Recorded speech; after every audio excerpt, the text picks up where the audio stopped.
Artinya Bu Megawati kan Ibu sempat menyebutkan sebagai sumber kekacauan. Betul, emang dia dari sejak awal 12 dosa yang saya coba rangkum. Terutama waktu dia menandatangani amandemen konstitusi kita. Penjualan BUMN. Banyak lagi itu. Saya lupa ya, tapi saya ingat ada 12 poin itu saya ingatkan. Tapi nggak diapa-apain. Hah?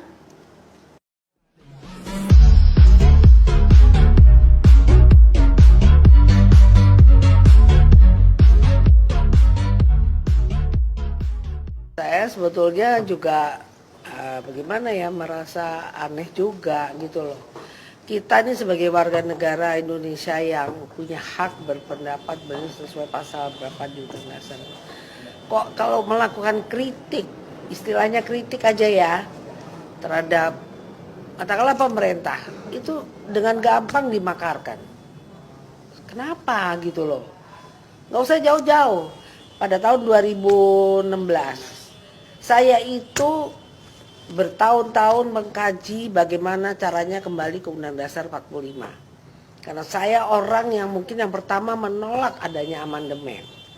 Saya bikin tim waktu itu, dan waktu itu juga bersamaan lagi hebohnya 411 212. Nah, saya mau mengajukan testimoni ini ke MPR. Sudah bikin appointment sama Ketua MPR Pak Zulkifli. Saya mau mengajukan ini, intinya ingin agar supaya MPR ini bersidang untuk kembali Undang-Undang Dasar 45. Kok dimakarkan? Unsurnya di mana gitu loh. Nah, termasuk juga Pak, saya kira menurut saya Pak Kiflan, unsurnya makar itu di mana? Bahkan saya tadi kemarin bicara sama teman-teman dari mana gitu. Kalau mau bicara secara objektif, yang disebut makar itu adalah Megawati Soekarno Putri. Ketika Gus Dur memerintah, Gus Dur sudah mengatakan memilih Khairuddin Ismail sebagai Kapolri. Tapi Mega melakukan insubordinasi pembangunan terhadap presiden. Dia melakukan apa? Yang dipilih ada Bimantoro. Kemudian dia pecah belah lagi TNI Polri. Moncongnya yang namanya waktu itu Jenderal Yamizar sebagai KSAD, saya ingat sekali karena saya ada di istana waktu itu sama Gus Dur. Itu moncongnya sudah diarahkan ke istana. Itu yang namanya makar, unsurnya masuk, menggunakan kekuatan bersenjata. Nah, sedangkan kami ini apa? Selama pengajuan untuk perubahan ketatanegaraan itu tidak bisa dipidana. Saya melakukan itu. Nah, itu kalau mau bicara tentang Pak Kiflan. Jadi saya juga bingung, kok dikit-dikit orang mau makar. Orang bicara people power makar. Itu hak kedaulatan rakyat. Masa rakyat harus bungkem ya, dengan keadaan kemiskinan, pengangguran, kita kena apa namanya segala macam musibah yang namanya utang piutang begitu banyak sekali. Kok nggak boleh melakukan semacam ya, kalau orang jalanan tuh curhat lah. Kalau kita mau elitis ya kritik gitu kan ya. Kenapa belum sudah dikatakan makar? Sekarang Megawati bagaimana itu? Saya mau tanya tuh ahli hukum. Saya mau tanya tuh TNI Polri itu kayak apa? Polri itu bagaimana menyikapi Mega? Satu. Kedua, itu saudara saya juga Sukmawati melakukan penghinaan terhadap agama. Kenapa dia nggak diproses? Tahu-tahu udah di SP berapa? SP 3. Coba mana keadilannya? Mana keadilan di dalam bidang hukum ini? Terutama ini Polri ini. Dua loh ini. Ini kebetulan saudara saya semua. Itu pertanyaan saya, tolong dijawab itu, siapa yang berwenang di sini? Presiden boleh, TB 1 juga boleh, tapi jawab itu Megawati bagaimana tuh? Kemudian Sukmawati bisa di SP3, sedangkan saya selama di dalam pasal berapa tuh? 107 atau berapa? Mengajukan untuk perubahan ketatanegaraan itu tidak bisa dipidana. Ayat berapa itu disebut? Kok belum saya tahun 2016 saya juga komplain nih sebetulnya. Makanya saya heran kalau orang-orang teman-teman ada yang dibilang dituduh makar, ini kok gampang banget.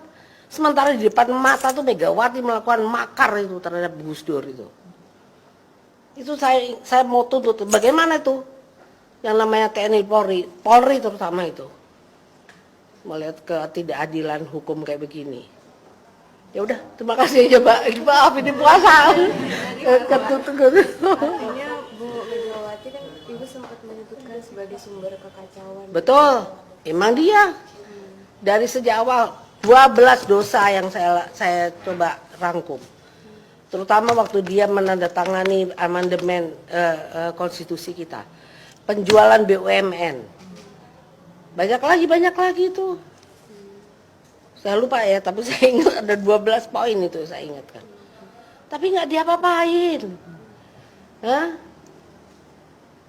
Nah ini mana keadilan hukumnya di sini kemana? Kalau orang sekarang berteriak mengenai kita harus jurdil, itu hak negara dong, hak warga negara dong. Katanya kita negara hukum. Tapi kalau kita bicara tentang bagaimana ketidakadilan hukum langsung dituduh makar. Itu kan sangat apa ya? Ini saya nggak ngerti ini. Penguasa sekarang ini maunya apa ini kayak begini? Mau tidak kehilangan kekuasaan? Kekuasaan betul, tapi harus bicara tentang keadilan yang artinya yang jurdil, kejujuran dan keadilan, tidak berbuat dengan kecurangan. Ini mengajarkan kepada rakyat kita untuk tidak berbuat adil di sini. Akhirnya apa? Itu jargonnya komunisme tuh, Klassenstreit, vertikal. Ayo, yang namanya kelas bawah melakukan perlawanan terhadap kelas atas. Itu membuka peluang dari jargon-jargon komunisme itu. Kalau cara begini, ketidakadilan, kemiskinan itu membuka peluang ideologi komunisme masuk di negara kita, bukan urusan khilafah di sini. Khilafah udah selesai. Yang namanya pimpinan orang-orang yang katanya dulu mengadopsi atau merangkul pemikiran khilafah itu sekarang sudah ada di tempatnya Jokowi kok, di tempatnya Presiden Jokowi kok. Orangnya ada di situ kok. Kenapa harus tanya sama saya? Mbak juga bisa jawab itu. Ya, bisa dicek sendiri. Tapi itulah, ini peluang masuknya ideologi lain. Jadi jangan bicara Megawati tentang Pancasila. Ketidakadilan, kemiskinan, pengangguran dan lagi sebagainya. Dan ini adalah buah daripada amandemen menjadi demokrasi kita liberal kapitalistik nih. Ini nggak sesuai dengan ajarannya Bung Karno. Bahwa dia sadar gitu, makanya saya bilang itu biang kerusuhan itu Mega. Dan ini membuka peluang komunisme tumbuh subur. Ketidakadilan, kemiskinan itu ladang subur. Itu Mbak.